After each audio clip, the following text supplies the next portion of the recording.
After a series of last straws, I finally left Guardian newspapers and left the left. Really, I think they've not ever quite forgiven me. To get Brexit done. Make America great again. No, no, no. This is Stephen Edginton for The Sun, and today I'm interviewing Melanie Phillips. Melanie Phillips is an author, a commentator and a writer. She used to work for the Guardian newspaper, although you probably wouldn't suspect that from some of the views that she holds. We're going to be talking about anti-Semitism, her journey from left to right and the left in general. I have to apologise, unfortunately there might be a noise in the background due to the wind bashing on a window behind us. We can't do anything about it, I'm extremely sorry. Despite our name, we don't control the weather, so enjoy the interview. Thank you very much for joining us. Can you explain what you think has happened to society since 1945? Small question. I think that in the West there's been a kind of cultural revolution that's gone on since 1945, since the end of the Second World War. And I think it very much actually has its roots in the war and the rise of Nazism and the Holocaust. In the 30s and 40s, because I think what that did to Europe in particular, but to the West in general, was to deliver a kind of seismic shock to what the West thought of itself, because you had this unprecedented barbarism arising in the very heartland of high culture, Enlightenment reason, and it didn't take place in some benighted cultural backwater in some far-flung part of the world. It took place in the heart of Europe. And I think what that did was to give people a terrible impression, a terrible message that this is what reason did, this is what the West did, this is what being a nation did. And so all those things became toxic and tainted. And I think that was a terrible mistake, personally, because what gave rise to Nazism and to anti-Semitism and to the Nazi Holocaust and to the war that followed was particular to a particular country at a particular time in history, governed by a particular set of circumstances, and prey to a particular set of prejudices. But nevertheless, I think there was a kind of cultural demoralization that set in the West. And as a result, it became very vulnerable to people who wanted to change Western society completely. And they came out of the Holocaust, they came out of Nazi-dominated Europe, and they were revolutionary Marxists, many of them. And they basically said, we did this, capitalism did this, the West did this, Enlightenment reason did this, and we now have to have a new society. And so that set in train a whole series of, a whole set of thinking, which, because I think the West was demoralized, it was very receptive to these ideas, which basically involved overturning the basic tenets of Western civilization and the very idea of the Western nation state that embodied those concepts. So you had this great onslaught which took place progressively over the decades on the bedrock values of the West, transmitted through, for example, the traditional family, which became seen as the sort of epicenter of oppression. The onslaught on capitalism as a profoundly destabilizing and unfair doctrine.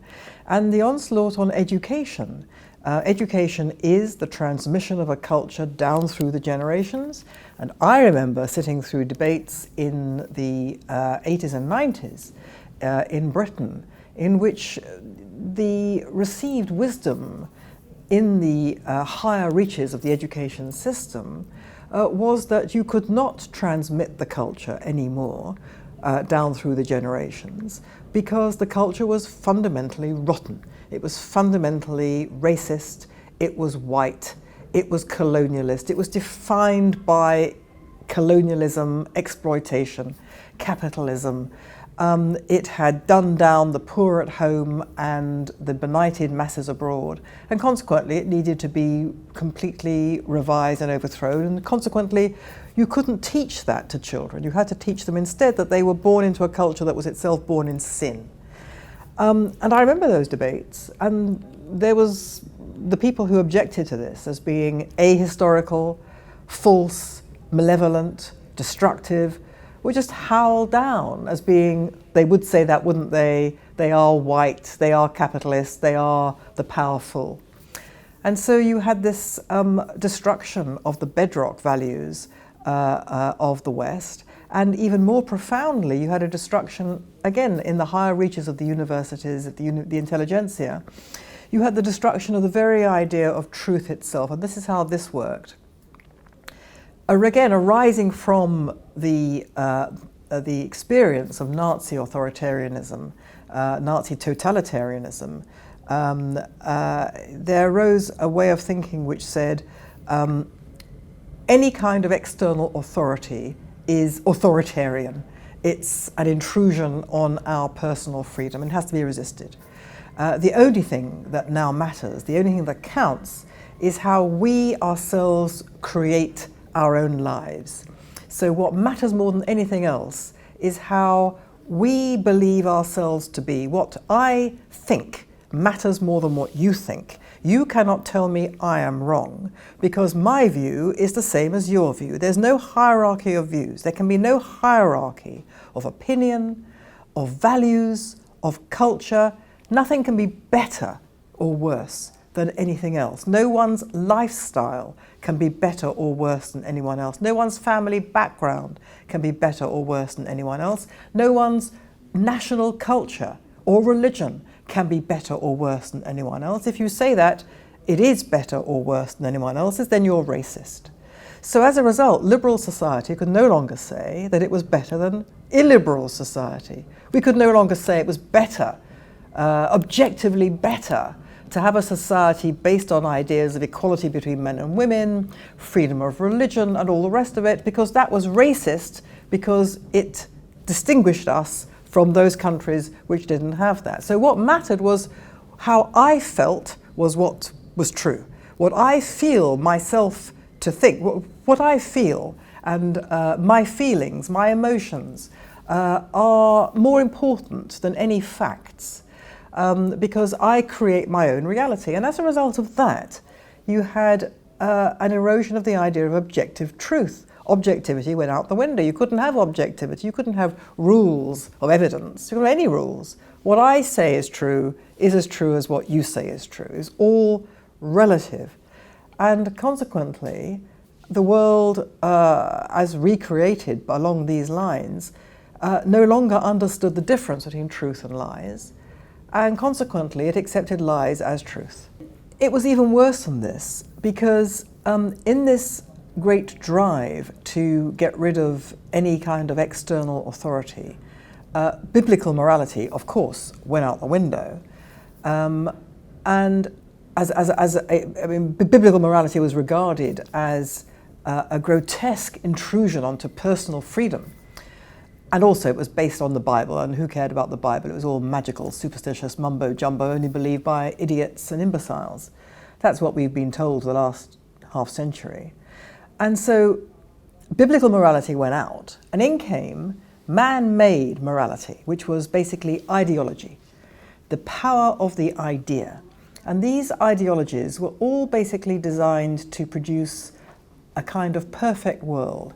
They would get rid of prejudice from the human heart. They would prevent war from ever happening again. They would prevent Nazism from ever again stalking the corridors of free societies. They would produce a brotherhood of man. And consequently, they couldn't brook any opposition because they were all designed to better humanity in their own lights. And consequently, anyone who said there was anything wrong with any of them was somebody who wasn't just wrong-headed, they were somebody by definition who did not want to better humanity. So they weren't just wrong, they were evil. And so if somebody came along and said, you know, I don't think it's necessarily right that the West invented slavery. In fact, the West, everyone had slavery at one time. And in fact, Britain and America were the pioneers of getting rid of slavery. This is historical fact. But it goes against the ideology which says, you know, white people are intrinsically bad. And consequently, those facts could not be admitted as facts. And anyone who said them was by definition evil, because they were people who were against the whole anti-racist idea that only white people could be racist and all that.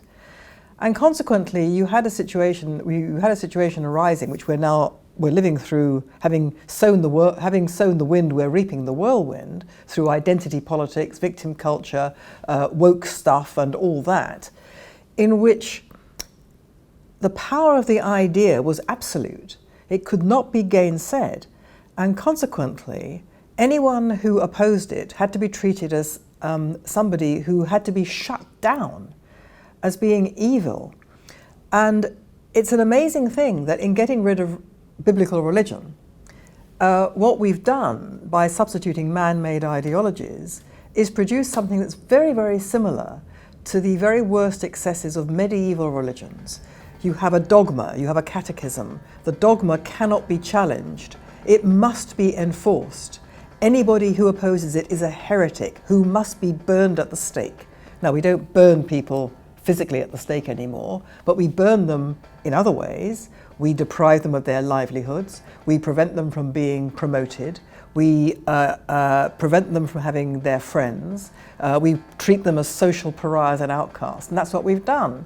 So it's very, very similar to the medieval inquisitions produced by the Catholic Church, and then on through the French Revolution and subsequent secular revolutions, communist totalitarianism, and then fascism. We're reproducing those totalitarian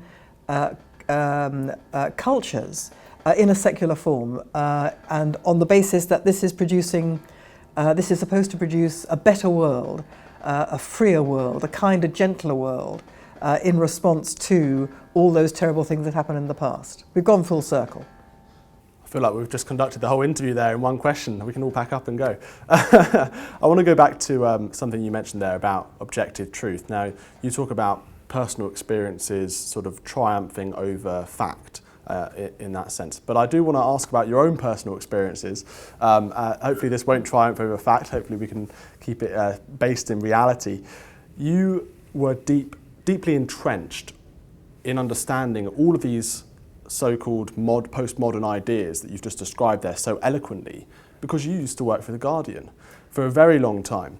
And then you've had your journey going from left and being in the centre of with all these people who hold those beliefs sincerely, to kind of coming up to where you are now, where you've just had this fantastic monologue talking about our society. So can you talk about your journey from left to right? Yes, as I prefer to think it, from fantasists to realists, because I think left and right no longer has purchase. But yes, I worked for Guardian newspapers for the best part of 20 years, about 17 of those for The Guardian itself, and then The Guardian bought The Observer, and I worked with The Observer for 2 or 3 years.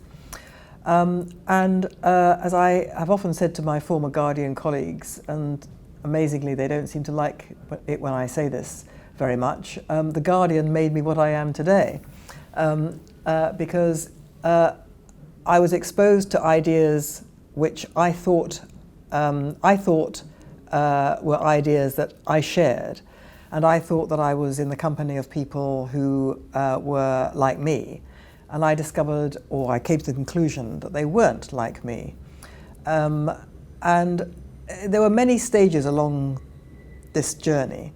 It took a long time for me to realize that the divisions between me and The Guardian way of thinking, it wasn't just The Guardian, it was the left, were so profound that I could no longer feel comfortable in that environment, and that's why I left Guardian newspapers. But what happened was, when I joined The Guardian, I thought we were all marching behind the same banner. I didn't actually consider myself to be the left. I was never ideological. But at university and then at The Guardian, I'd mixed with people who I thought were like me. I thought of myself as a liberal. That is to say, I believed in making a better world. I believed that people were capable of good and bad stuff, and it was everyone's duty to try and maximize the good and minimize the bad. I cared about abuses of power. I cared about people who were powerless. I cared about people who were being oppressed. I cared about poverty. And I wanted to do good in the world. I have not changed any of those views, none. But what changed very radically was my belief that the people that I thought were on my side were not. I came to the conclusion they were on the other side, even though they thought they were on the side of what I've just said. And it took a number of different steps and over a long period of time. The very first experience was connected with my Jewish identity, which, cut a long story short, in 1982 I was an editorial writer at The Guardian. At that stage I'd never been to Israel and never wanted to go. In fact, I never went to Israel at all until the year 2000. But in 1982 there was a war in Lebanon. Israel had invaded Lebanon in order to get rid of the Palestine Liberation Organization terrorists who were attacking Israel from Lebanon. I understood that's why Israel was doing it. It was a defensive measure. It was a war conducted as a defensive measure, but it was a controversial war because they got in too deep. It was strategically unwise. It was controversial. I wasn't sure what I thought about it. I didn't really care very much about it.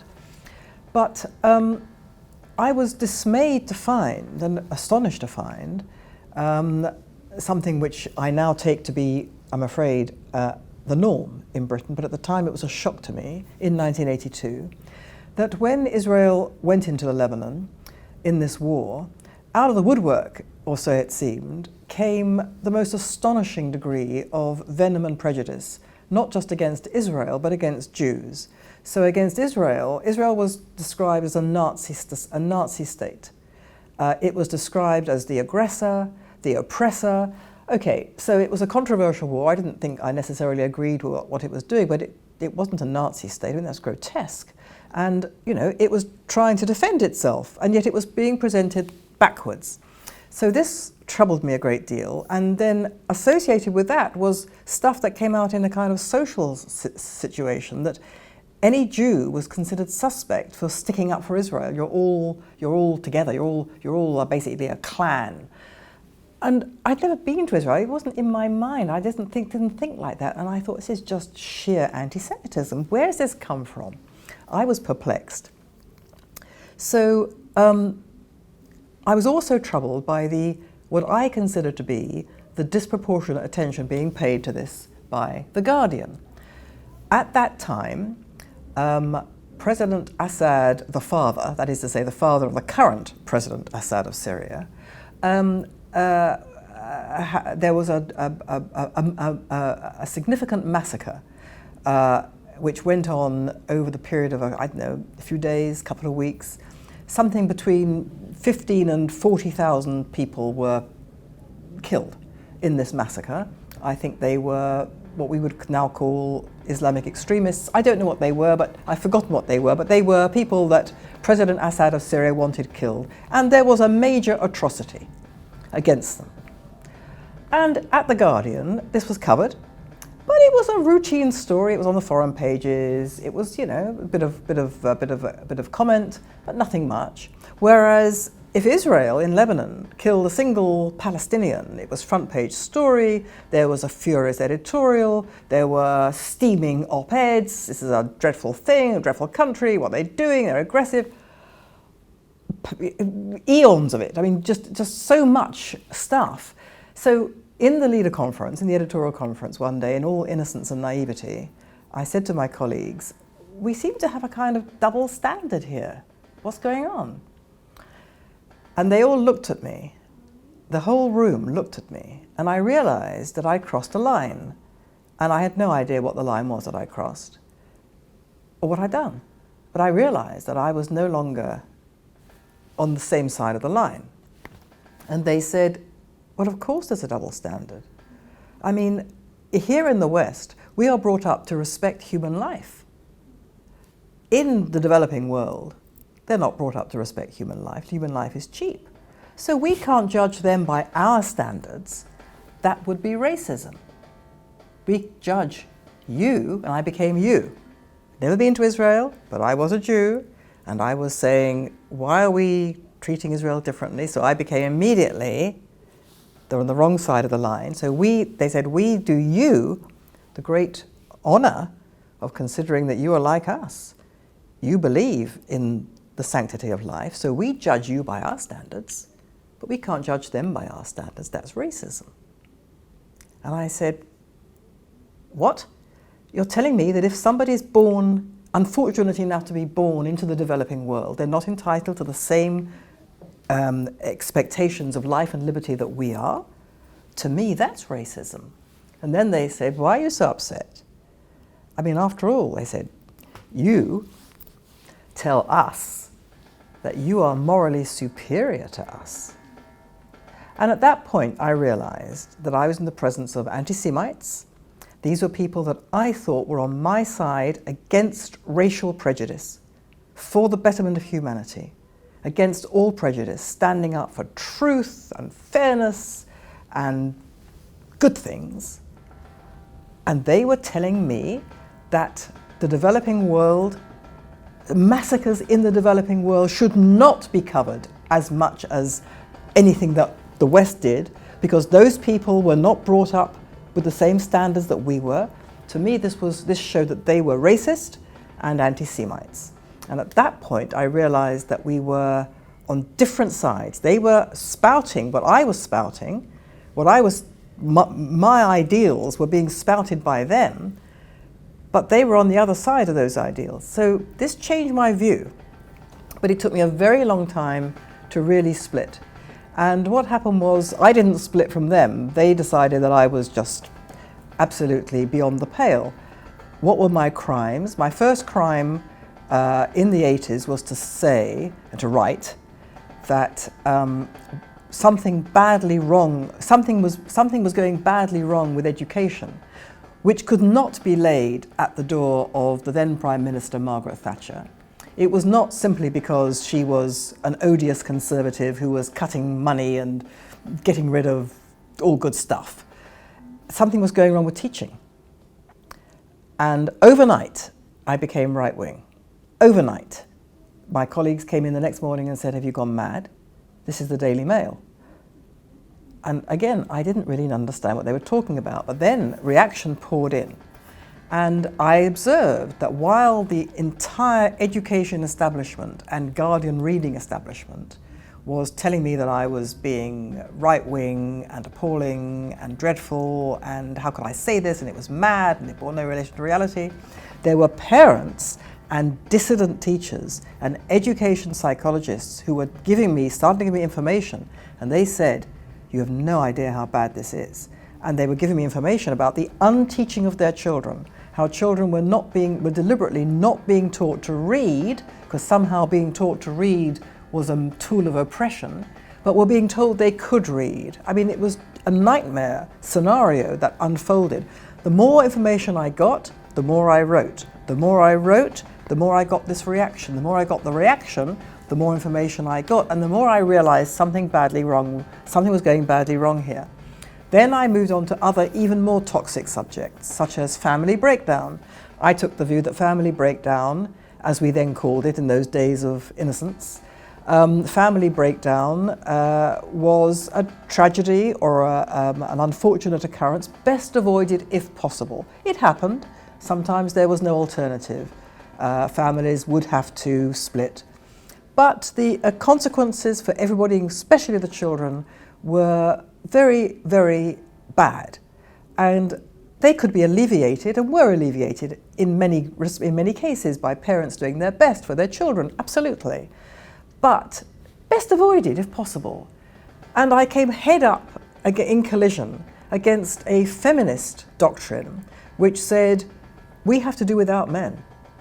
It is a matter of women's rights that men have to be got rid of. They're a waste of space. They're a waste of space. We just need them. I coined the phrase, sperm donors, walking wallets, and occasional au pairs. That was their function. A feminist writer at the time a campaigner for single parents, wrote a pamphlet which was entitled, "Would you take one home with you?" By which she meant a man. Now, to me, this was anti-male prejudice of a really vicious kind. It was inciting hatred against the entire male sex. So I wrote about that, and that got me into amazing amounts of trouble. And people took it personally. They said, "Why are you being horrible about me and my background? I have no idea about them and their background." Then I moved from that into multiculturalism, the whole idea of the nation, then from that into Islamization, and then all kinds of other stuff. And so issue by issue, I was cut off from my former colleagues. I stopped getting friendly emails, they stopped being collegiate, there were no more little jokes around the tea trolley, I stopped being invited to them, to their houses for little North London dinner parties. It was like internal exile. And eventually it became intolerable. And after a series of last straws, I finally left Guardian newspapers and left the left. And then really, I think they've not ever quite forgiven me, because you see, they can't really do what they've tried to do. There are a number of people who make a journey from what some people call the left to what some people call the right. And that's fine, as far as they're concerned. They become members of the Conservative Party, and, you know, that's their new identity. Their whole thinking has changed. My thinking didn't change. It stayed the same. What changed was my belief that the people who were on my side were not on my side. In fact, they were the problem. They were the problem. They stood for all the things that we were all supposed to be against. And so I think that's what singled me out for particular opprobrium, because they couldn't really say she's just a right-winger, but they did. They said I was a right-winger, then I was an ultra-right-winger, then I was a fascist, then I was a Nazi, then I was insane. And then I was a fascist, Nazi, insane, Zionist, warmongering Jew.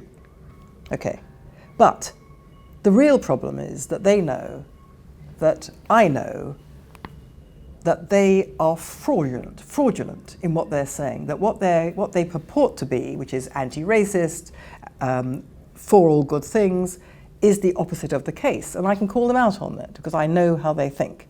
So I think that's why I inhabit for them a particular circle of hell, unfortunately, which has been unpleasant. You know, it's a source of grief. It's like waking up one day or over a period of time and finding out that your family has been abusing you and continues to abuse you, and you can't live with them anymore, and you fight them, but they're still your family, and it hurts. The Guardian is a really interesting theme, and we'll come back to that later, because recently there's been an issue with trans rights, and the Guardian has been at the epicenter of that fight, but we'll talk about that later. Let's talk about Judaism. Now, your parents are Jewish, and they came from Belarus and Poland, Russia, over to Britain. And I'm going to talk about my experience of Judaism, because I think it's probably similar to a lot of people in Britain, in that I grew up not knowing almost anything about it, never met a Jew until I was 18 or something. Yeah. And at school, the first time I'd heard about Jewishness or Judaism was about the Holocaust. And someone, I think when I was 13, 14, someone made an anti-Semitic joke when I was at school, and I just thought, I genuinely remember this. It's really stuck out to me, thinking, well, why would anyone hate a Jewish person? What's so wrong? You know, what is it about Jewish people that people don't like?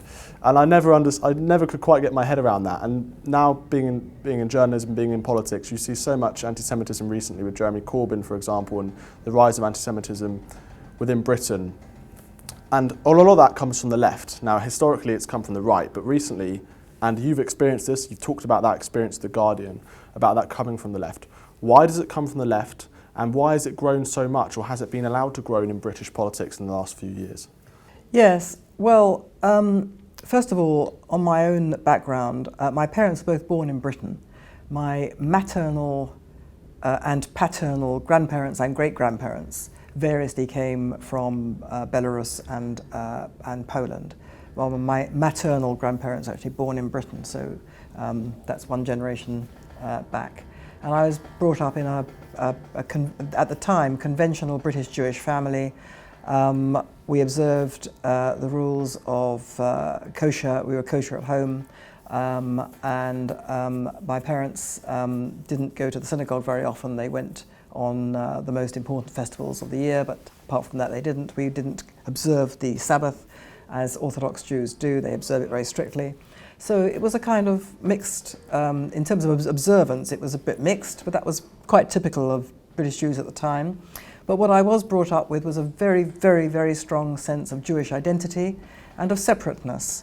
I didn't have a great deal of anti-Semitic experiences as a child, occasional social stuff, but it was very much, it was confined to the social fringes. People, you know, these were sort of eccentrics, weirdos who would say this kind of thing. And it was regarded with total disapproval. And what none of us, I think, realized at the time, none of us realized it, was that after the discovery of the extermination camps in the Holocaust, anti-Semitism went underground. It became socially completely unacceptable. And that lasted for about 50 years. And it changed. It changed. Now, it didn't change with Jeremy Corbyn. Jeremy Corbyn was an extreme version of something that had been going on for some decades prior to that. And I think what caused it to emerge again, and this is what I think I saw in the 1980s, when I had that experience at The Guardian over the Lebanon War. That was the first time, I think, the first time I'd heard Israelis or Jews called Nazis. But that went back also to the United Nations declaration that Zionism was racism. And this may sound terribly cynical, but nevertheless it's what I believe to be true, that what happened in that 50-year holiday from anti-Semitism was it hadn't gone away. Anti-Semitism never goes away. You say you never really understood it. No one actually understands it. There are all kinds of plausible explanations as to why people hate the Jews the way they do, but anti-Semitism is not a racism like any other racism. It is unique. It simultaneously regards Jews as lower than vermin and as people of such power they control the entire world. It is unique because it is murderous. It is basically murderous. It views the Jews as a satanic conspiracy to destabilize the world in their own interests, and therefore they had to be removed. It's fundamentally murderous. So it's unique and ultimately inexplicable. Okay, so why did it suddenly become what it became, what it has become? And I think that what happened after the war, after the discovery of the extermination camps, as I say, it went underground because of the enormity of what had happened. But I think people were all the time thinking, you know, these Jews are getting away with it. All the things we think about them, that they basically control everything and they want to control everything and they're basically this and that, all these anti-Semitic ideas, we can't say anymore. We're forbidden to say it because they were all murdered. And that's awful because, like, they're getting a free pass. And then along came Israel. Along came Israel, framed, as the left framed it, as a colonialist, a white colonialist enterprise, putting down the brown-skinned Palestinian Muslims. In fact, this is completely wrong. Most of Israel, believe it or not, is brown-skinned. More than half of the Jews of Israel come from Arab lands. They are brown-skinned. And there are 20% of Israel is Arab. So most of Israel is brown-skinned. But anyway, the idea is that because it's Jews, because it's a Jewish state, a Jewish country, it's white capitalist because we know that the Jews run the world. It's basically an anti-Semitic view to see Israel as a white colonialist settler state. It ignores the fact that the Jews are the only people for whom Israel, the land of Israel, was ever their national kingdom. centuries before Islam was ever invented, centuries before the Arabs invaded. It completely ignores all of that. Most people don't even know about that. So anyway, the left frames Israel as this white colonialist enterprise, and as a result, I'm afraid the anti-Semitic West said, hurrah, we can once again be horrible about the Jews. All the obstacles of anti-Semitism are now removed, and we can say, if Jews say this singling out of Israel for a campaign of defamation, lies, in order to delegitimize it and destroy it, a unique campaign, singling out Israel for vilification and destruction, just as Jews are singled out for vilification and destruction, and it is in fact the new anti-Semitism. If Jews say that, they're waving the shroud of anti-Semitism to sanitize the crimes of Israel. So anti-Semitism then became something you couldn't even talk about. You couldn't say it. You couldn't say this is what was going on. And out it came. Out it really came. And we've lived through this for, well, I would say ever since the 80s. Scroll forward, and you get Jeremy Corbyn. And Jeremy Corbyn comes out of, it came out of the far left. And the far left absolutely sees Israel in this way, but the far left also sees Jews as the capitalist conspiracy. I mean, all the sort of anti-capitalist stuff, what was it called? The protesters against the City of London, the Occupy movement, and all that, and all the stuff about after the banking crisis, the crisis of 2008, and the bankers getting away with it. It was all of this stuff about capitalism being evil, and the not so subterranean narrative to that is the Jews run capitalism.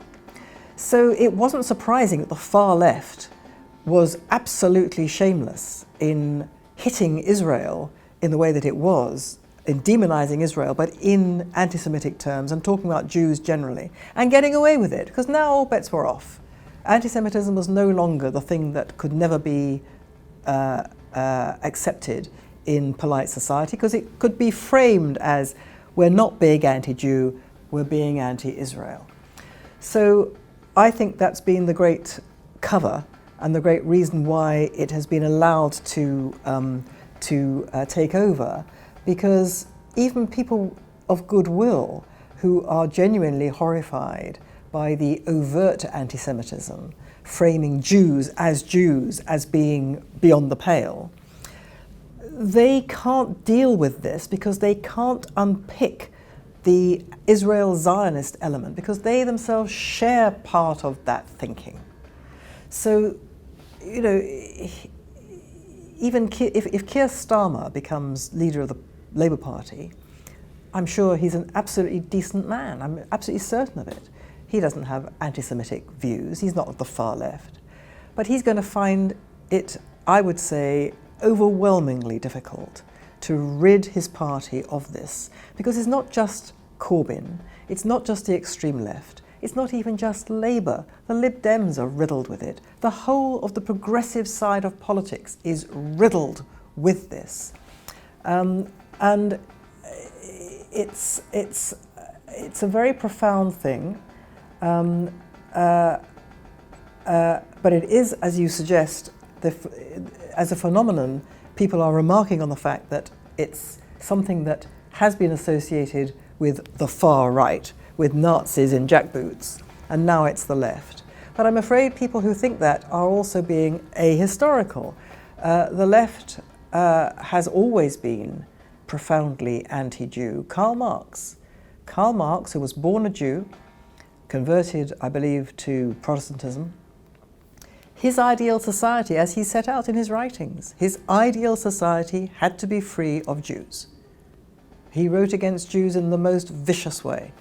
So this idea that the left was always was anti-fascist and therefore couldn't be anti-Semitic is nonsense. And also, finally, my final point is that the left thinks of itself as the embodiment of virtue, and so it cannot be racist, and it cannot be anti-Semitic. That is completely untrue, and you can prove it's untrue through the history of the left. It wraps itself in this mantle that it is virtuous and therefore can't be ever guilty of any of these terrible things, and it is indeed guilty of such terrible things. I want to read a quote from you about a proposed Holocaust memorial just outside Parliament. You said in your Times article, "All the evidence suggests that the Holocaust memorials don't decrease anti-Semitism. Despite a burgeoning number in Europe, not to mention the development of Holocaust education, anti-Semitism has surged. This is partly because the Holocaust engenders deeply mixed feelings. Many decent people want to show solidarity with Jews over the Nazi genocide. Relatively few, however, acknowledge the full significance of the attempt to wipe the Jewish people alone off the face of the earth. Indeed, the proposed Westminster Memorial is intended to commemorate other genocides too, such as that in Russia." Can you talk about the difference between people's misunderstanding of the Holocaust? And I know you mentioned there before, the Holocaust didn't actually lead to the end of anti-Semitism, it just led it to go underground and sleep for a little bit. So why do people misunderstand the Holocaust? Let's start from the position that decent people have decent instincts about the Holocaust. They are horrified by it, they're horrified by what happened, they don't want anything like that to happen again. Fine, let's take that as read. The problem has been that, and this has been the problem with the Jewish community in particular, the Jewish community in the diaspora has a horror of being seen to be different or possibly superior to anybody else. And it's very sensitive to the idea that it must not claim priority in suffering. And consequently, it's allowed itself to be part of a movement which has relativized the Holocaust. By which I mean this: the Nazi tyranny, the Nazi Holocaust, made victims of a very large number of different types of people. They murdered people who were mentally deficient in some way. They murdered people who they thought did not meet their criteria of racial purity in a whole variety of ways. They singled out particular people for extermination. They murdered a very large number of Poles. They murdered a large number of other people as well. No question, no question. The Jews were not the only people who were murdered in the camps and elsewhere during the Nazi period. However, the Jews are the only people for whom the Nazis intended to wipe them off the face of the earth altogether, everywhere. They wanted no Jew left anywhere. And so if you start from the position that all murders are terrible, and all attempts to murder any group of people is equally terrible, then you'll think, well, nothing particular about the murder of the Jews. And that's kind of where we've got to, that people have relativized it because they don't want to accept, or they don't know enough to think of it in these terms. But the idea that there was something specific about the Jewish part of the Holocaust, that it was fundamentally and primarily intended to exterminate them from the face of the earth, has not been a major part of Holocaust memorializing, to put it mildly. It's been very much presented as lots of people were involved as victims.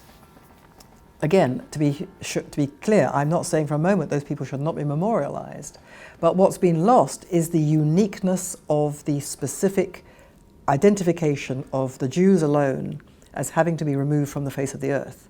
And that is of a qualitatively different order of horror and should outrage us in a different kind of way from what we should feel, the outrage we should feel about how others were targeted for murder too.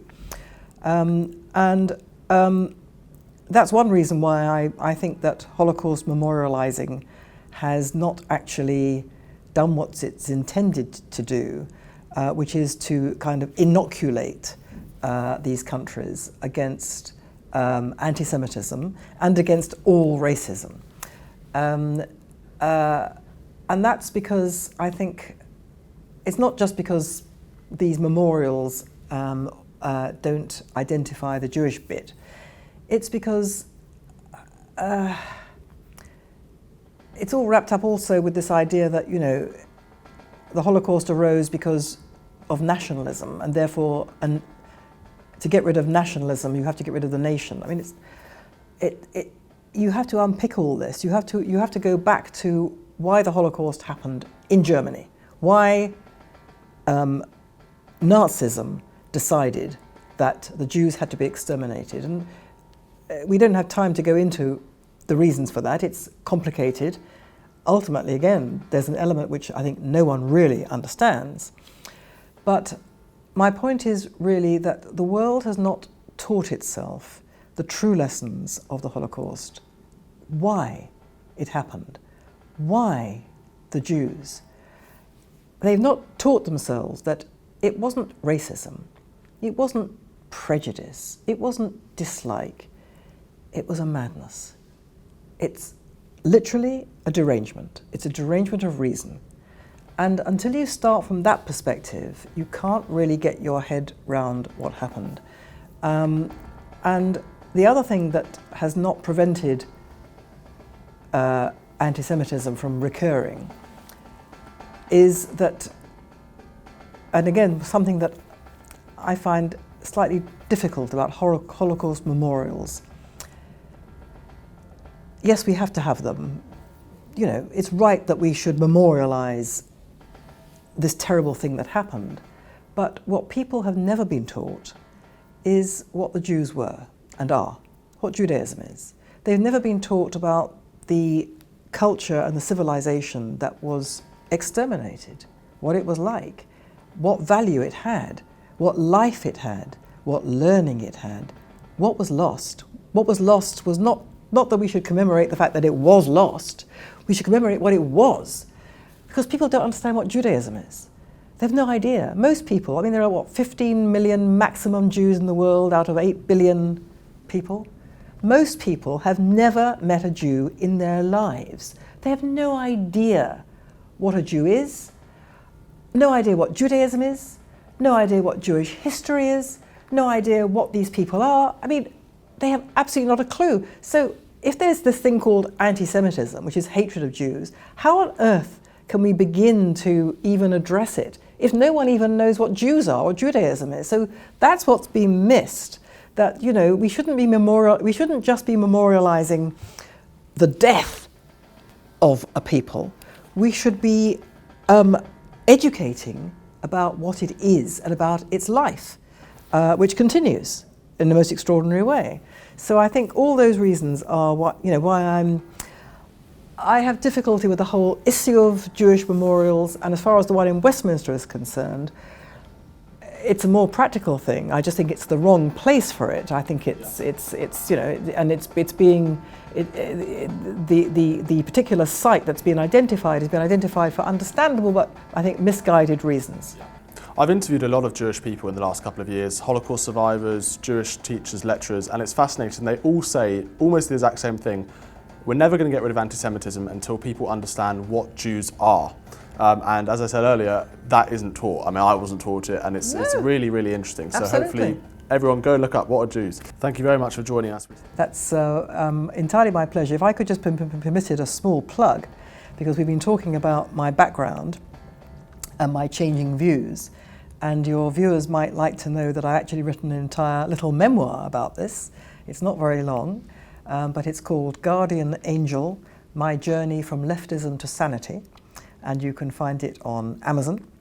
And if people are interested in my attitude to Jewish identity, I actually also wrote a novel, my first novel, which was published like Guardian Angel in 2018, called The Legacy.